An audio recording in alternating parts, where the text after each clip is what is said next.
Welcome back to Studio South Africa. I'm Nicky Nash as always, and today you join me in the Volkswagen Polo Live. This is our very first Volkswagen test vehicle. So very excited. I'm very happy, and now it has died down, but I've been happy for the past few days or so. So this vehicle, this is a 70 kilowatt version. So this 70 kilowatts and 175 Newton meters of torque, made it a 5-speed manual. And you guys know how I feel about 5-speed manual, but I'm gonna explain why this one actually works for me. So without further ado, let's speak about the look of the vehicle, and then we'll pick up the practicality, and then we'll start moving on to why I prefer this gearbox and all of that, the nitty-gritty. So the looks of the vehicle, this car looks very beautiful, more especially in the front. This has the IQ lights from Volkswagen, and the whole light bar in front. It looks very beautiful. I like the design actually. It's a very nice car from the front. It's not a huge step up from the pre-facelift, but it's a significant one, which I really do like. They did a lot. The back, at first, I won't lie, when this car was launched, I was not a fan of the lights because I feel like they were a bit too big compared to the pre-facelift. So over the week I've had the car, now I have it, I can see it face to face every day. I got used to it, and then I saw it side by side parked with the pre-facelift, and I saw that actually VW took some time into the design at the back. The lights are completely different from the previous generation one. There's more effort into the lights, and yeah, and they also do the dynamic indicator. What does that mean? They bear with me when you indicate, yes. So practicality of the vehicle, where I'm sitting and where my passenger would sit, very nice. Sitting position, drive wise, you can get the most out of what you want. Low sitting position, high sitting position. The steering wheel is right where you want it, right where you need it actually. So it works fine. The practicality of the vehicle at the back, the seats are decent. There's enough space for what this car's meant for, but obviously if you put the fifth person in between, you guys are gonna rub shoulders, which is not a train smash honestly, because this car is not meant to load 5 million people, but it does get the job done.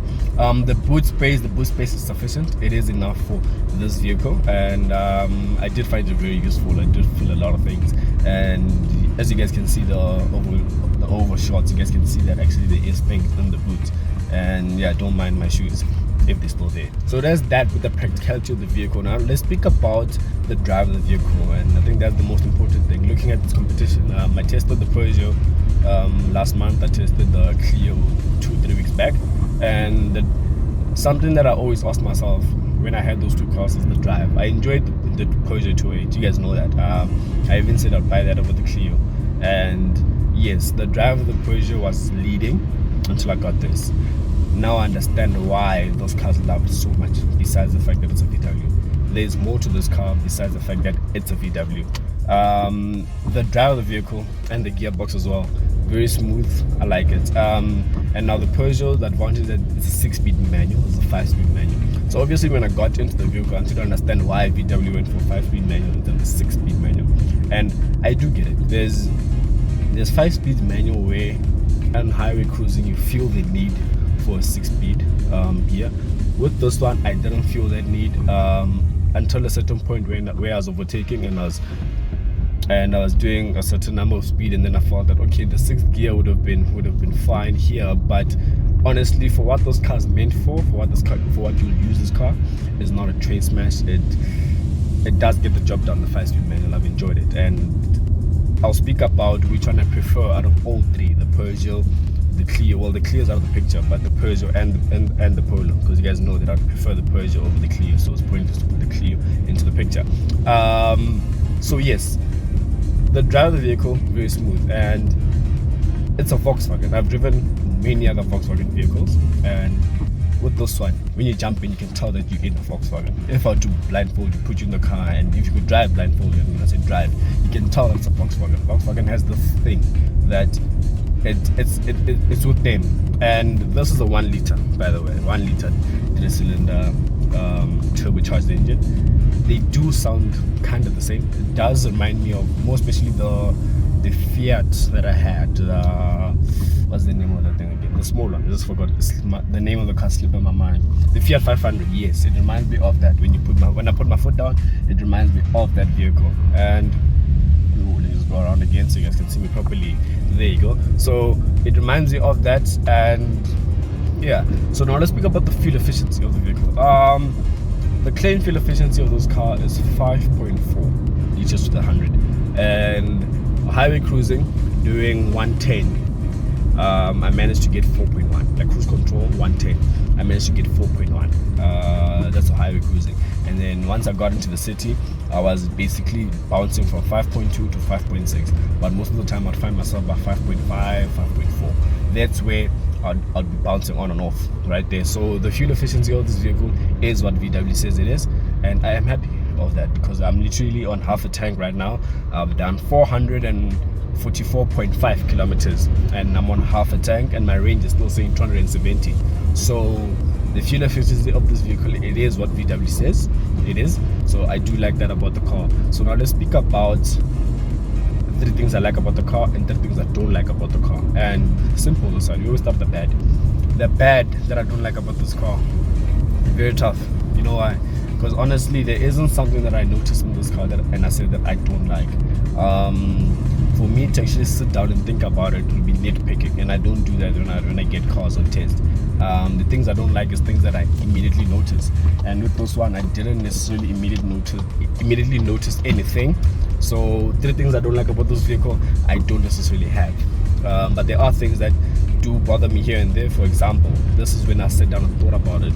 When you do park the car, right, and just say if you get to a stop at a mall, for example, and the car's still running, the car will switch itself off, and then you're gonna have to press the start button again so the car can switch on again. It's something that I don't like. It did irritate me here and there, but honestly I am nitpicking. And let's move on to the things I do like about this vehicle. One, it has to be the look of the vehicle, more especially in this color. There's a purple one, but it's obviously not called purple. There's a term that Volkswagen use in the media fleet, and I was hoping that I don't get that on. And thank God, thank you VW, I didn't get that on. I got those gray ones. There's this one, the one that I'm in. This is a gray one, obviously, but it's not called gray. There's a specific gray, and I put it down there. It slips my mind. The first word slips my mind. That's a very simple word. I'll put it down there. Then if I do remember it on test, I'll tell you right now. So I like the color of that, and the whole lights of the car. I'll speak about the lights after I just mentioned this. So the lights and the look of the car. 1, 2, the drive of the vehicle. 3, the overall presence the vehicle has. Literally, it reminds me of when I had the Raptor on test. There's too much attention I'm getting from this vehicle, and more especially when you do drive with the panoramic sunroof open. You're literally there, like you're literally all eyes, you know. I do like that about this vehicle. And I just remembered the color of the car is called Smoky gray. Something was in my mind, I was saying stone gray, and I know it's not stone, so it's Smoky gray, this one that I'm in. And yeah, that's what I like about the vehicle. And then the third thing I like about the vehicle, like I said, the overall presence. So I did mention the things I like, and I did mention the bad. Now let's speak about the lights. So these IQ lights, when you put them on automatic high beam, they can choose where to high beam. So bright lights, for example. So if there's a car oncoming on the right, they can choose, let me dazzle the high beam to the left, and then on the oncoming car it'll be normal beam. So it plays around high beam there, and that's just amazing. It's the first test car that I've gotten that has that. And this car pricing, more especially as well, this car pricing starts at 350,000 rand, but this one has some very goodies in it, like that. The IQ light is an extra. It has a panoramic sunroof extra. It has keyless entry and keyless start, that's the extra. It has a full digital instrument cluster, that's the extra. It has adaptive cruise control, that's the extra. It can park itself, that's an extra. And obviously if you add all of those things up, I don't know how much you're looking at, but I will put the starting price 350, and I will put the whole the extras of this vehicle, and then if I get the opportunity I'll look at it, and then I will write price as tested, this is the amount. So I'm sure you're looking just over 400,000 rand. And is it worth it? Yes. Would I spec all of those things? No. What I would spec is the lights, the panoramic sunroof. This is a must. You guys know that I like this. I'm sure you guys are surprised that I'm not opening it, but I will open it just before the review. So it's the lights, the IQ lights, the sunroof, the full digital instrument cluster. That's it. The keyless entry, keyless start, no, it's not a train smash. There's no need. I can stop. It's a Polo. What do I expect?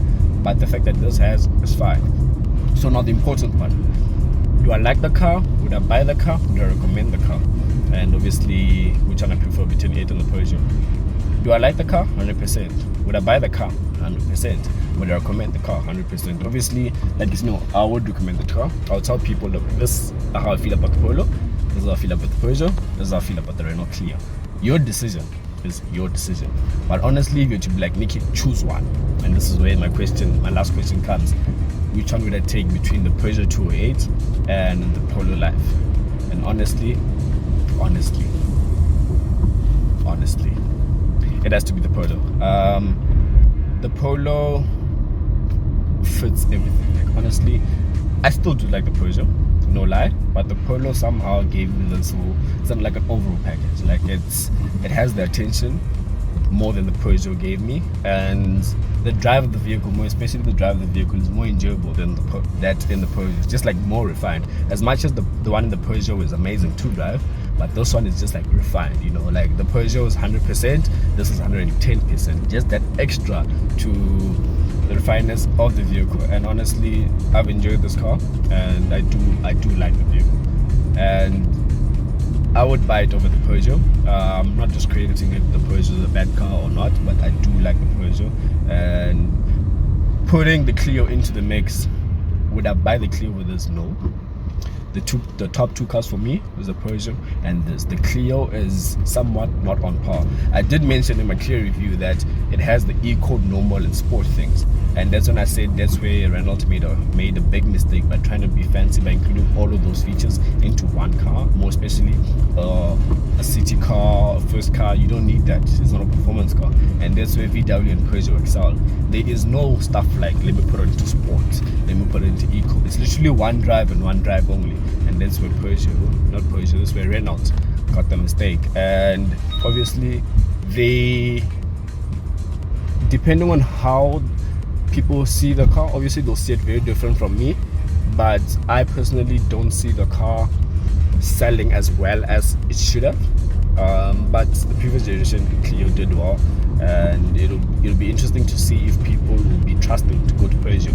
But you guys do know the Polo will sell no matter what. No advertising, no nothing, it will sell. As a very close friend of mine, Trevor, says, the Polo sells itself. And with that statement, I'm gonna have to end the review. And with that being said, you guys know the panoramic sunroof needs to be open. So let's be a Polo driver and call it a day.